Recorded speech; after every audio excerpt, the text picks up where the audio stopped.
Et bonjour à tous et bienvenue pour ce quatrième épisode de la revue de presse média. J'espère que vous allez bien. Moi, en tout cas, ça va très bien.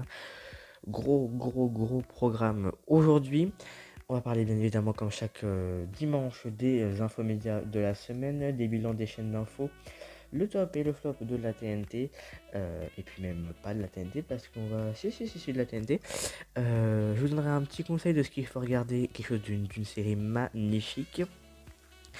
On va parler bien évidemment de koh, du retour de Kems, et puis évidemment d'Europe 1. Voilà, est-ce que c'est la fin? Plein de news. On va parler de la bataille entre la chanson de l'année et le club des Invincibles de Nagui. Puis bien évidemment de Cyril Hanouna qui veut animer un débat sur C8 et CNews, toutes nos informations. On va commencer par les infos médias de la semaine, voilà, qui sont tombés mardi. Donc, petite info, Fort Boyard revient pour une énième saison, la 32e si je me souviens bien, à partir du 19 juin, du samedi 19 juin. Marble Mania, la course de billets fort est présentée par Camille Combal et Yohan Ryu. Elle sera diffusée déjà le 25 juin. Comme Fort Boyard, la deuxième émission de Camille Combal, Camille et Mage, sera elle aussi diffusée le 19 juin sur TF1. Également, encore le 19 juin sur C8, on aura les 30 ans des Mandraques d'Or, voilà, présenté par Charlotte Berman et puis Maxime Guény.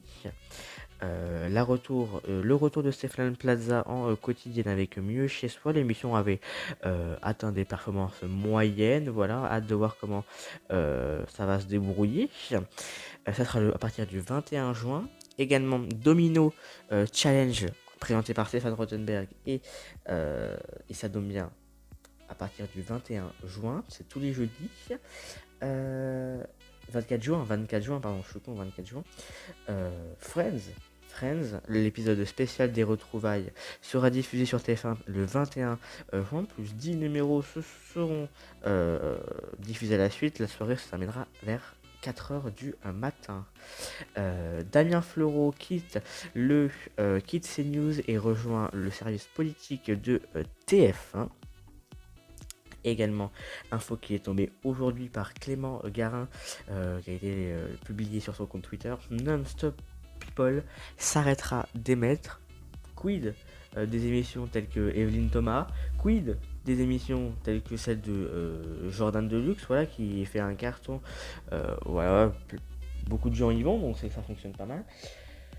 Et également, Léa Salamé co-animera On est en direct. Est-ce que c'est quelque chose de bien ou pas? On verra bien, ce sera pour la saison prochaine. Donc on apprend donc que On est en direct est renouvelé.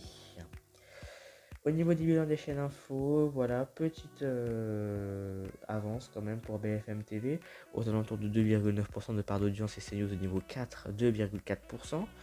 Voilà, bah c'est très bien. Voilà pour CNews qui est en très grande forme en ce moment. Au niveau des tops et des flops, alors on a C8, influenceur à la French House, qui ne fonctionne pas du tout. Voilà, une moyenne de 100 000 téléspectateurs par épisode dans cette première semaine. Voilà, donc ça ne fonctionne pas au niveau des femmes responsables des achats. Voilà, qui est dernière chaîne tout court, derrière Arte, donc faut le faire. Mais par contre, ça fonctionne bien au niveau des jeunes, mais bon, en même temps normal, ça s'adresse aux jeunes. Si ça marchait pas au niveau des jeunes, ça serait quand même bizarre.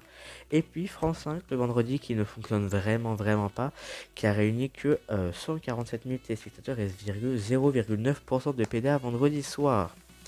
Au niveau des tops, on a W9 avec Parker qui a rassemblé 1 385 000 téléspectateurs et 6,6% du public. Et hier, Colombo, qui a très bien marché avec près de 700 000 téléspectateurs, voilà, qui était première chaîne TNT avec un épisode de 1974, si je me souviens bien. Petit conseil, voilà, je vous donne un petit conseil de ce qu'il faudrait regarder. C'est sur France.tv, je vous conseille de regarder Les Bonnes Ondes. À l'occasion des 100 ans de la radio, ils ont fait une petite série documentaire, une petite série aussi, et c'est hyper intéressant. Vraiment, je vous incite à aller regarder et à donner votre avis. Elle est géniale cette série. koh qui s'est achevé vendredi soir, voilà, avec une finale suivie par 5 700 000 téléspectateurs. Voilà, c'est Maxine qui a gagné. Alors, la finale est en baisse. Comment dire, elle est en baisse par rapport aux deux dernières saisons. C'est une saison dite la pire de l'histoire, mais qui a été quand même pas mal suivie, voilà, aux alentours des 5 millions de téléspectateurs. Voilà.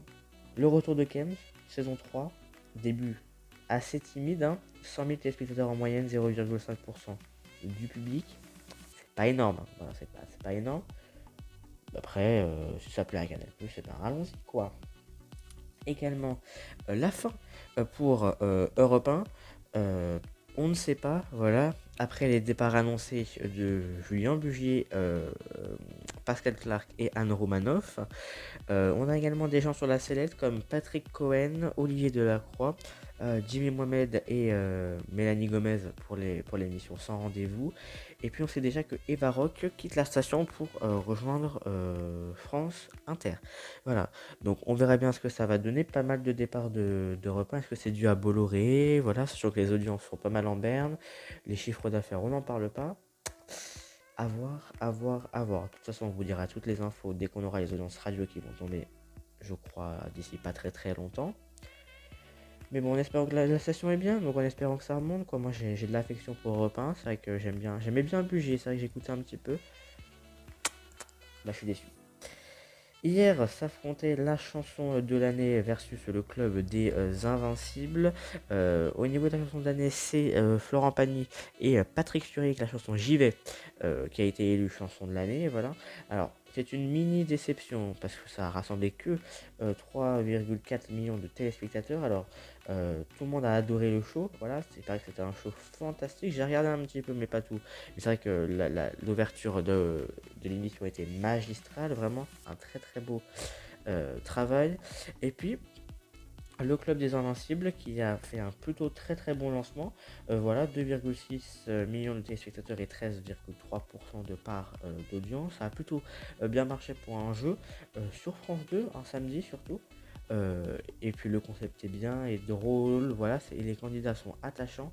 C'était vraiment super.